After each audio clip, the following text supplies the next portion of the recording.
ایک درویش اور قلندر اشرف حبیب اللہ ایک نہایت دیانتدار اور تعلیم یافتہ ماں باپ نے ایک شام اپنے 4 بچوں کو اپنے سامنے بٹھایا اور کہا کہ دنیا میں دولت، عزت اور شہرت کی بھی بہت اہمیت ہے، لیکن یہ سب آنی جانی کہلاتی ہیں۔ اگر اس میں محبت کو بھی شامل کر لیا جائے تو ان تمام چیزوں کی عمر بڑھ جاتی ہے۔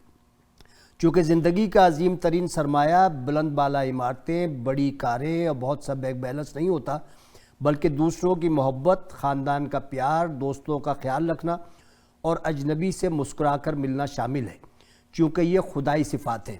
بچوں نے یہ باتیں سنی اور سب سے بڑے بیٹے نے اسے اپنے دماغ میں محفوظ کر لیا۔ اس عظیم باپ کا نام تھا حبیب اللہ اور بیٹا اشرف، جس نے اس نصیحت پر عمل کیا، آگے چل کر بن گیا اشرف حبیب اللہ۔ اشرف حبیب اللہ، جی آپ درست سمجھ رہے ہیں، ہمارے اور آپ سب کے چہیتے انڈین اشرف حبیب اللہ۔ اشرف حبیب اللہ 11 مارچ سن 47 کو حیدرآباد دکن کے نہایت تعلیم یافتہ والدین کے گھر پیدا ہوئے۔ دونوں ہی نے مشہور زمانہ عثمانیہ یونیورسٹی سے ریاضی میں ماسٹرز کیا تھا۔ ذرا اندازہ لگائیں کہ کتنے فیصد ماں باپ سن 47 میں ایسے ہوں گے جو آج سے 75 سال قبل ماسٹرز ڈگری رکھتے ہوں۔ مرد تو شاید ہوں، لیکن خواتین میں اتنی تعلیم انہی گھرانوں میں ہو سکتی ہے جو معاشرے میں لڑکے اور لڑکی کو برابر سمجھتے ہوں، اور یہ بات جانتے ہوں کہ خاندان اور معاشرے کی تشکیل میں ایک تعلیم یافتہ مردی کا نہیں بلکہ ایک پڑھی لکھی عورت کا بھی اتنا ہی ہاتھ ہے، اور اکثر مرد سے زیادہ بھی۔ اشرف حبیب اللہ کے والد برٹش آرمی کی ایجوکیشن برانچ میں کیپٹن تھے۔ تقسیم کے بعد پاکستان آ گئے اور کاکول ملٹری اکیڈمی میں ریاضی پڑھانے لگے۔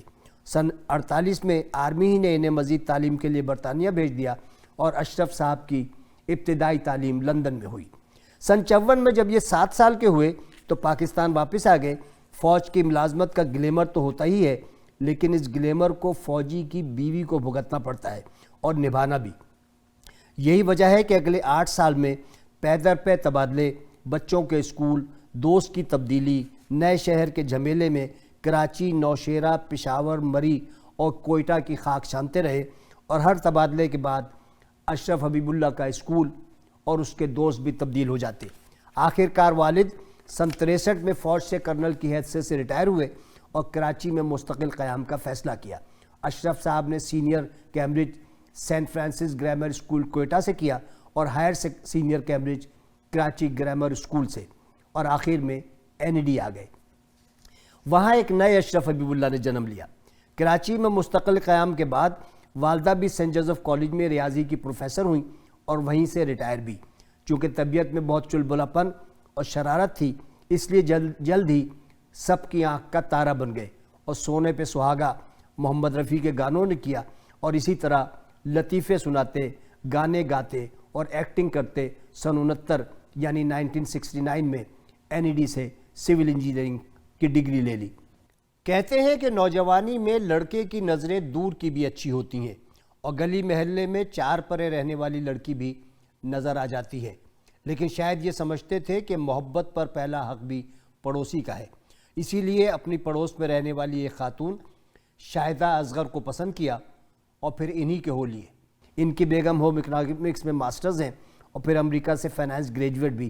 حال ہی میں بینک آف امریکہ سے 30 سال بعد سینئر وائس پریزیڈنٹ کی حیثیت سے ریٹائر ہوئی ہیں۔ عملی زندگی میں اشرف حبیب اللہ کے کارنامے لکھے جائیں تو صفحات کم پڑ جائیں۔ یونیورسٹی آف برکلے سے ماسٹرز کرنے کے بعد کچھ ملازمتیں کیں، لیکن طبیعت کے اضطراب نے چین سے نہ بیٹھنے دیا۔ آخر 45 سال قبل کمپیوٹر اینڈ اسٹرکچر فرم قائم کی، جو آج 45 سال بعد دنیا کی 160 ممالک میں ان کا سافٹ ویئر استعمال ہوتا ہے۔ دنیا کی شاید ہی کوئی ہائی رائز بلڈنگ ہو جہاں CSI کا دخل نہ ہو۔ دنیا کی بے شمار جامعات میں یہ اپنا سافٹ ویئر عطیے میں بھی دے چکے ہیں۔ دنیا کی سب سے بلند عمارت Burj Khalifa, World Trade Center New York, Olympic Bird Nest Beijing کی ڈیزائننگ میں بھی CSI شامل ہے۔ میں نے ان کی دولت کا اندازہ لگانے کی کوشش کی تو شروع کے ہندسے کے بعد اتنے صفر ہیں کہ انسان کو چکر آنے لگے، لہٰذا میں نے یہ کوشش چھوڑ دی۔ ND کی کہانیاں مڈل کلاس لوگوں کی کہانیاں ہیں جو غریب گھرانوں سے آئے، انجینئرنگ کی، ملازمت کی، کاروبار کیا اور اپنا ملک کا اور NED کا نام روشن کیا۔ غریب کی خاصیت یہ ہوتی ہے کہ وہ رشتہ بہت جلدی بناتا ہے۔ ہر آدمی چاچا، ماما یا بھائی ہوتا ہے۔ یہ غربت کا فیض بھی ہے اور قربت کا ذریعہ بھی۔ اسی قربت کے فلسفے سے بھی NED سے رشتہ بناتا ہے۔ ایسی لاتعداد کہانیاں موجود ہیں، لیکن اگر یہی کام ایک خوشحال گھرانے کا طالب علم کرے جس کی ابتدائی تعلیم چٹائی والے اسکول میں نہیں بلکہ انگلینڈ سے ہوئی ہو، پیلے اسکول سے نہیں بلکہ گرامر اسکول سے پڑھا ہو، اور انگریزی میڈیم یا آج کی زبان میں برگر ہو، اور NED میں آ کر NED کا ہو کر رہ جائے، تو یہ بڑی بات ہے۔ اشرف حبیب اللہ نے یہ ثابت کیا کہ علم، دولت، عزت، شہرت اور محبت کا ارتقاء صرف سیلف میڈ لوگوں کی میراث نہیں ہے۔ اس میں وہ لوگ بھی نام پیدا کرتے ہیں جن کے والدین اعلیٰ تعلیم یافتہ ہوں، مالی طور پر خوشحال ہوں۔ ضرورت صرف انسان سمجھنے کی ہے، ضرورت صرف رشتوں کی محبت اور اخلاص کی ہے۔ کہتے ہیں کہ ایک نارمل آنکھ اپنے سامنے آنے والی دیوار کو دیکھ سکتی ہے، لیکن اللہ نے تعلیم یافتہ آنکھ کو یہ صلاحیت بھی دی ہے کہ وہ دیوار کے اس پار بھی دیکھ لے۔ حبیب اللہ ان کی بیگم کی تعلیم یافتہ آنکھ نے یہ دیکھ لیا تھا کہ بڑا آدمی کیسے بنا جاتا ہے۔ اشرف حبیب اللہ نے اپنے والدین کی خوابوں کی تعبیر، ان کی تربیت کے جہد مسلسل کا انعام، اور ایسا شاکار ہیں کہ اتنا کچھ ہونے کے باوجود زندگی کو ایسے دیکھتے ہیں جیسے پرندہ اپنی پرواز میں۔ انسان کی پرواز اور پرندے کی پرواز میں فرق یہ ہے کہ انسان جب اوپر جاتا ہے تو زمین سے نظریں ہٹا کر آسمان ہی کی طرف دیکھتا رہتا ہے، جبکہ پرندہ چاہے جتنا اوپر چلا جائے وہ اپنی نگاہیں زمین پر رکھتا ہے جہاں سے وہ اٹھا تھا۔ اسی لیے انسان جب بلندی سے گرتا ہے تو ٹوٹ جاتا ہے، اور پرندہ آسانی سے زمین پر پھر پیر رکھ لیتا ہے۔ اشرف انسانی شکل کا وہ پرندہ صفت انسان ہے جو عزت، دولت، شہرت اور محبت میں آسمانی بلندیوں کو چھونے کے باوجود نگاہیں زمین پر رکھتے ہیں، کیونکہ انہیں معلوم ہے کہ یہ مٹی سے بنے ہیں اور مٹی ہی میں چلے جائیں گے۔ اگلے سال اشرف حبیب اللہ اپنی 75ویں سالگرہ منائیں گے۔ یہ 75 سال کا سفر ان لوگوں کے لیے سبق ہے جو تو پیسے جیب میں آنے کے بعد فرعون اور نمرود بن جاتے ہیں۔ اشرف نے جو کمایا اپنی صلاحیتوں سے کمایا اور اپنے ماں باپ، NED اور ملک کا نام روشن کیا۔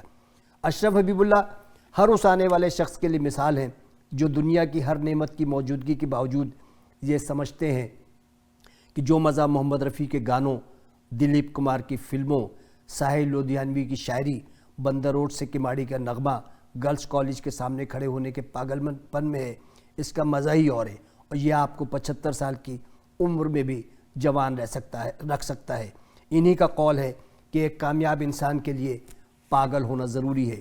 اشرف حبیب اللہ کی مثال ایک ایسے شخص کی ہے جو ہر وقت NED کے لیے ایک شجر سایہ دار کی حیثیت سے موجود ہے۔ میری دعا ہے کہ اشرف حبیب اللہ اسی طرح خوش و خرم رہیں، بیگم اپنے بچوں اور ان کے بچوں کے ساتھ اسی طرح گنگناتے رہیں، زندگی کا مزہ لیں، دوسروں کے لیے آسانیاں پیدا کریں۔ شاید سرور بارہ بنکوی نے انہی کے لیے کہا ہے کہ جن سے مل کر زندگی سے عشق ہو جائے وہ لوگ آپ نے شاید نہ دیکھے ہوں مگر ایسے بھی ہیں۔ اشرف حبیب اللہ ایک نامور NEDین، ایک قلندر اور ایک درویش کا نام ہے۔